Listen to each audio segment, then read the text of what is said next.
So ayan sir, ito yung binalik mo na akala mo bali yung handlebar natin. Pag i-deliver sa ito ng rider, kahit pasemplang siya, bali-bali na yung motor niya, bali-bali na yung rider, di pa bali yung handlebar. Ganon din, kahit sa truck, kahit na magkanda gulong-gulong na yun sa bangin yung truck, hindi pa rin bali yung handlebar. Tignan natin kung bali. Kanina to? Ayan.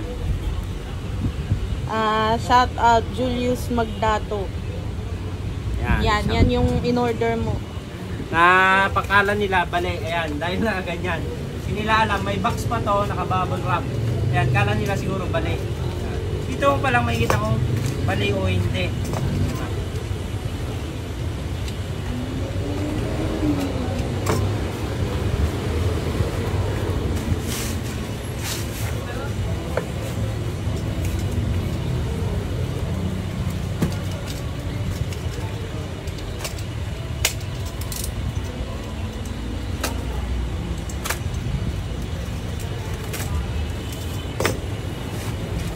Ayan, kala mo balik, ayan, back sweep. Ay, yung makukuha mo, hindi balik, kundi back sweep. Ayan, strict bar, back sweep. Ayan, isang ultimo bali, wala.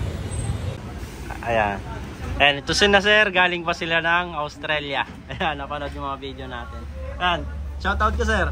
Shoutout sa Endless Journey, tsaka sa Patriot, New South Wales. Ayos. Thanks. Thank you sir. At sa mga nasa malalayong lugar naman na gusto magpakita ng suportas dito sa Pops Bike Shop at gusto mag-order, ayan, visit lang kayo dito sa mga legit account namin. Dito lang kayo pwedeng makipag-transact para legit at di kayo may-scam. Visit lang kayo sa TikTok, Shopee, Lazada namin. Pops Bike Shop Official. Ayan, ito yung mga legit account namin. Jason Bike Parts, Bikers Need. Thank you mga Pops, mga Padjak. Ayan, dito na kayo makipag-transact at mag-order. Thank you.